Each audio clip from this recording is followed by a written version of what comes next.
तोड़ी है। 47 से अगर मोह भंग हुआ होता माननीय अखिलेश यादव और समाजवादी पार्टी के प्रति लोगों का, तो 47 से 125 पे नहीं जाते और नीचे जाना चाहिए था। इसके मतलब और 70 सीटें लगभग 5000 वोट के अंतर से आ रहे हैं। जब उत्तर प्रदेश के कलेक्टर और कप्तान सरकार के इशारे पे गुंडागर्दी कर रहे थे, वोट कटवाए लोगों के, और उसके साथ साथ में ईवीएम पकड़ी गई, एसडीएम कितने हमारे पार्टी के नेता और कार्यकर्ताओं ने ईवीएम पकड़ी और अधिकारियों पे भी कार्रवाई हुई। और आप पढ़े लिखे लोगों ने जो बैलेट से वोट डाला, लगभग 350 सीटें जीते हैं उसमें। यही रेशियो था आम जनता का। कब तक ये आप बताते रहेंगे कि बेईमानी से हम लोग हार गए, भारतीय जनता पार्टी बेईमानी से जीत गई, ईवीएम से जीत गई? जीत तो जीत, हार तो हार, सत्ता में वही।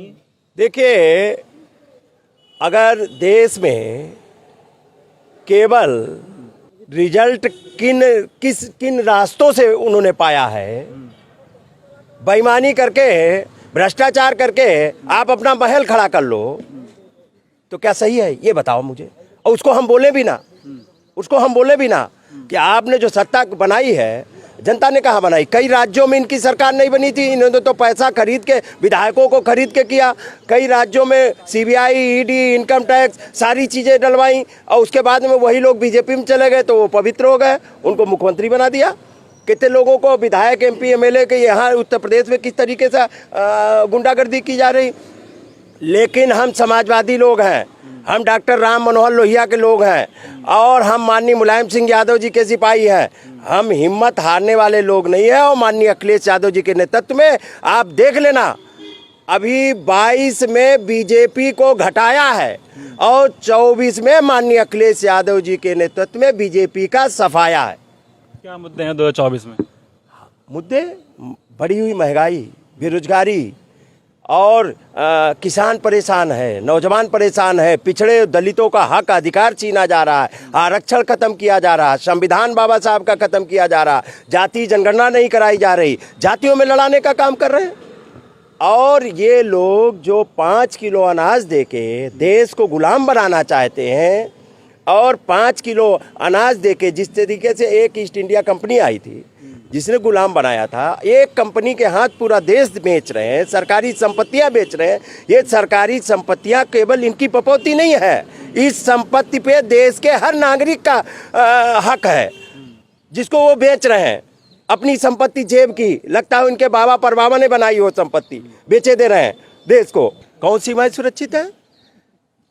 सीमाएं सिकुड़ती जा रही हैं।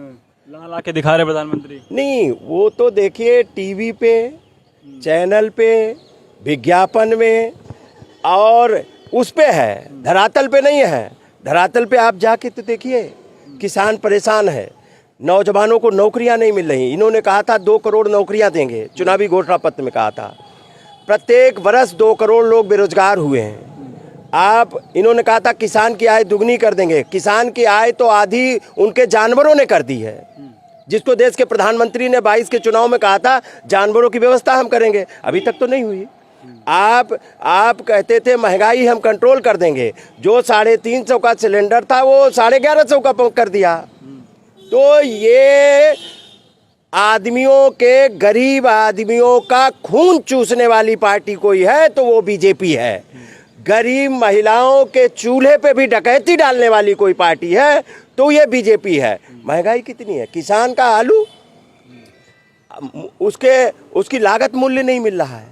आज तो बरसात हो गई, बरसात में फसलें बर्बाद हो गई, तो किसान परेशान है, नौजवान परेशान है। और ऐसा नहीं, बड़ी बड़ी तानाशाह सरकारों को हटाने का काम इसी उत्तर प्रदेश में अगर बड़े बड़े दलों की हैसियत बताने का काम किसी ने किया तो समाजवादियों ने किया है। चाहे वो कांग्रेस रही हो, इसी बीजेपी को भी हराया किसी ने और उत्तर प्रदेश से भगाया था तो समाजवादी माननीय मुलायम सिंह यादव जी के नेतृत्व में भगाने का काम किया गया। इसी कांग्रेस को उत्तर प्रदेश में ख़त्म करने का काम किसी ने किया तो समाजवादियों ने करने का काम किया।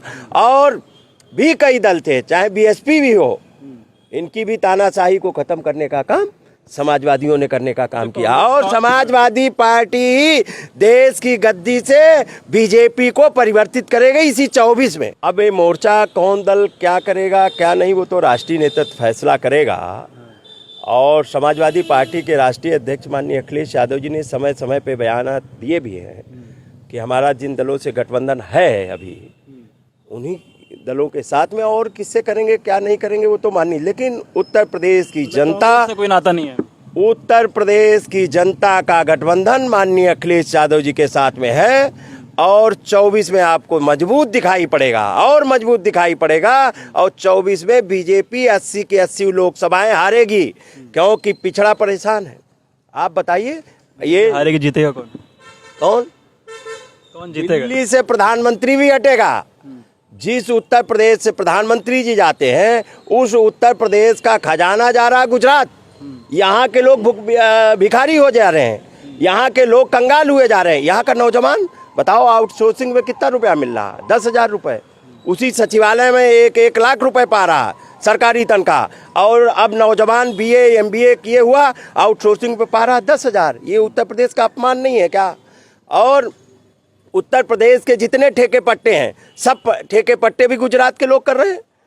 उत्तर प्रदेश के लोग क्या करेंगे? ये उत्तर प्रदेश का अपमान जो हो रहा है, और उत्तर प्रदेश के साथ में छल किया है। ये लोग तो घोटालेबाज लोग हैं। ये गंगा माँ को बेच दिया इन्होंने, भ्रष्टाचार हजारों करोड़ का। जब गंगा माँ को नहीं छोड़ा, भगवान राम के चंदे में घोटाला कर दिया, जमीन में घोटाला कर दिया, तो कोई बचा है? जब इनको नहीं छोड़ रहे तो ये जनता की भी जेब पे डकैती डाल रहे हैं। रामचरितमानस करवाने के 1-1 लाख रुपए दे रहे हैं हर जिले में। ऐसा है कि बीजेपी के लोग रामचरित माननीय अखिलेश यादव जी ने तो ट्वीट किया, 1 लाख रुपए में क्या होता है? इसको तो और बढ़ा के देना चाहिए था। हाँ, ये तो बेईमान लोग हैं। ये भगवान राम के नाम के चंदे को, हम लोग राम को मानने वाले लोग हैं, ये लोग भ्रष्टाचार करने वाले लोग हैं भगवान राम के नाम पे। लेकिन राम तो उनके साथ है ना। देखो, राम उनको 2014 के चुनाव जिता दिए, राम उनको 2019 के चुनाव जिता दिए, 17 के चुनाव जिता दिए, 22 के चुनाव जिता दिए। अब 24 में कह रहे हैं कि दर्शन चालू करवा देंगे, तो 24 भी जीत जाएंगे। भगवान राम भी माननीय अखिलेश यादव जी के साथ में है, कृष्ण भी हैं, और बाबा भीमराव अंबेडकर के चाहने वाले भी लोग हैं, और डॉक्टर राम मनोहर लोहिया के भी मानने वाले लोग हैं, और संविधान के मानने वाले लोग माननीय अखिलेश यादव जी के साथ में चट्टान बन के खड़े होंगे, और इन्हीं को हराएंगे। इनके बेईमानी, भ्रष्टाचार, और इनकी जो नौजवान, किसान, मजदूर सबको जो परेशान किया है, और जिस तरीके के स्वास्थ्य सेवाएँ, कहाँ अस्पताल है। और ये बेईमान लोग झूठी होर्डिंगें लगवा के एक लखनऊ की राजधानी में अस्पताल नहीं बता सकते हो जो बीजेपी ने बनवाया हो। 10 सालों ने जा रहे, कोई बनवाया? आज सभी वर्ग परेशान है, महंगाई, बेरोजगारी, ध्वस्त कानून व्यवस्था। और हम लोग जाति जनगणना को लेकर पूरे पूर्वांचल में अभी गए थे, एक प्रथम चरण करके आए हैं, सेकंड चरण भी जल्दी चालू हो जाएगा। और हम लोग जाके जो जातियों में लड़ने का काम बीजेपी कर रही है वो बंद करें। माननीय अखिलेश यादव जी ने कहा है जाति जनगणना करा के आबादी के हिसाब से सबको हक अधिकार दे दीजिए। जिस उत्तर प्रदेश का मुख्यमंत्री झूठ बोल रहा हो, और वो भी विधानसभा में झूठ बोल रहा हो, वो भी भगवा कपड़ा पहन के झूठ बोल रहा हो, इससे बड़ी देश के लिए शर्मनाक बात नहीं हो सकती। उन्होंने कहा 58 SDM यादव हो गए। माननीय अखिलेश यादव जी ने कहा टेबल पे सूची रख दीजिए। आज तक टेबल पे सूची नहीं रखी, क्योंकि झूठ बोल रहे हैं। तो झूठ, अगर वो भगवा कपड़े पहन के मुख्यमंत्री की कुर्सी लेके और सदन में झूठ बोल रहे हैं साहब, तो इनसे बड़ा झूठा कौन? दुनिया की सबसे झूठी पार्टी है। इसको हटाने का काम उत्तर प्रदेश और देश की जनता करेगी। हमारी सरकार थी, हमारे डॉक्टर राम मनोहर लोहिया जी भी नारा दिया करते थे कि सन सोपा ने बांधी गांठ, पिछड़े पामे 100 में 60, जिसकी जितनी संख्या भारी उसकी उतनी हिस्सेदारी। इस पे सदैव काम किया, और माननीय मुलायम सिंह यादव जी ने लगातार सदन में उठाने का काम किया। और जब माननीय नेताजी के समाजवादी पार्टी के सहयोग से कांग्रेस बनी थी, तब 2011 में माननीय मुलायम सिंह यादव जी, शरद जी और लालू जी ने वो कॉलम भी जुड़वाने का काम किया था। लेकिन कांग्रेस ने भी आंकड़े नहीं सामने रखे, और उसके बाद तो 14 में तो सरकार चली गई ना। तब तक जाति जनगणना कराने का अधिकार राज्यों को नहीं था। जनगणना होती है, उसी में कॉलम जुड़वाने का था, इन्होंने नहीं करवाया। अब जब सुप्रीम कोर्ट में मामला गया, सुप्रीम कोर्ट में, क्योंकि माननीय अखिलेश यादव जी की सरकार थी, तब तो कांग्रेस ने कही दिया था हम करवाएंगे, लेकिन 14 में सरकार चली गई। फिर उसके बाद सुप्रीम कोर्ट में मामला गया, तब सुप्रीम कोर्ट ने अब कहा है कि बीजेपी ने हलफनामा दे दिया कि जाति जनगणना हम नहीं करा पाएंगे।